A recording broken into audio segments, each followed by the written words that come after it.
Welcome to Tasting Wine with Andrea Jennifer. If you're new to my channel, welcome. And if you're not new, welcome back. Today I'm going to be reviewing Joseph Phelps 2019 Cabernet Sauvignon, a classic Napa Valley Cabernet. This wine, which I will be tasting shortly, is widely distributed and you can get it almost at any store or Costco. So I'm going to go ahead and get my glass, and I have actually put a little bit of this wine into this decanter to get the best possible flavor I can get. So here we go. Joseph Phelps 2019 Cabernet. I'm going to pour a little extra tonight because today's been a little crazy. Cheers. So according to winemaker notes, there should be inviting violet, dark fruit, tobacco, subtle baking spice, and an earthy dry rub aromatics. So I'm going to give this a little smell and then a taste. Swirl it a little bit if you want to see that beautiful color. It's very dark, garnet, beautiful. So I'm going to tell you this first before I take a taste. My palate should be filled with expressive black cherry, blackberry, and dark plum, hints of spice, and sweet vanilla beans. It's a blend of 94% Cabernet Sauvignon, 3% Cab Franc, 2% Merlot, and 1% Malbec. This is a focused, concentrated wine with youthful energy and freshness, nimbly balanced by a supple tannin structure with finesse. So I'm going to go ahead and give this a taste, and I will let you know if I can detect the dark fruit, the tobacco, the inviting violet, the subtle baking spice, and the earthy dry rub aromatics. Here we go. Give it one more swirl, burl, and here we go.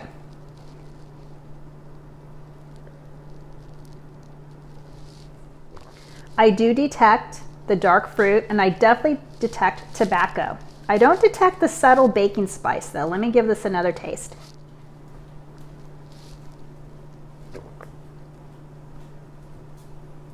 Definitely dark fruit. I can taste the dark fruit and the tobacco. Those seem to be very overpowering.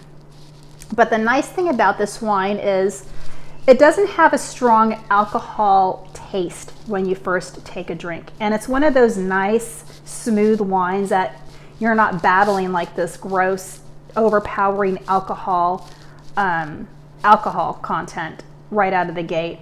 It's there, but it's very light, so you're able to actually enjoy the aromatics and the flavors that this wine delivers. Now the price point for this wine, this Joseph Phelps 2019 Cabernet, is $63. And that's actually a little bit less than you would find at like Bevmo or at your grocery store like Nob Hill. You know, they tend to up the prices a little bit, but this was from Costco and it's $63, and it's absolutely a definite buy. And so if you're ever there at Costco, browse the wine section because they have a lot of lovely wines that you wouldn't realize that they actually carry there. So definitely check out the Joseph Phelps 2019 Cabernet.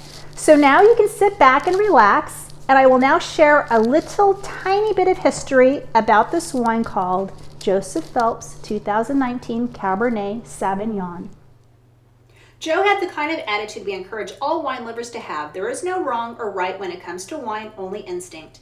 It began with a vision, a belief in the possibility of something bigger and better, something that didn't quite exist yet. In the early 1970s, Napa Valley was a sleepy agricultural town on the brink of fine wine awakening. In 1974, Joe had the idea to make a unique blend each year, one that would represent the finest wine he could make from each vintage. He didn't necessarily think it would always be a Cabernet.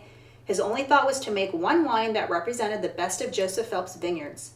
Today, Insignia is widely regarded as a qualitative benchmark for Californian winemaking that has earned Joseph Phelps its long-standing reputation for excellence. True to character, Joe never stopped striving for excellence throughout his life. His quest to locate optimal growth conditions for Pinot Noir and Chardonnay led him to the town of Freestone on the western Sonoma coast. In the late 1990s, Phelps played a pioneering role among the vanguard of wineries to develop Pinot Noir and Chardonnay vineyards on the Sonoma coast, followed by a dedicated winemaking facility in Freestone that was finished in time for the 2007 harvest. Joe Phelps left our winery an incredible legacy, estate vineyards in some of Napa Valley and Sonoma Coast's finest appellations. Today, the winery owns and farms 525 acres of vines across 11 estate vineyards, including St. Helena, Rutherford, Oakville, Stag's Leap District, Oak Knoll District, South Napa, Carneros, and Freestone. Joe's vision is preserved and protected for future generations. Thank you for watching this video. If you happen to try this wine, comment below and let me know what you thought about it.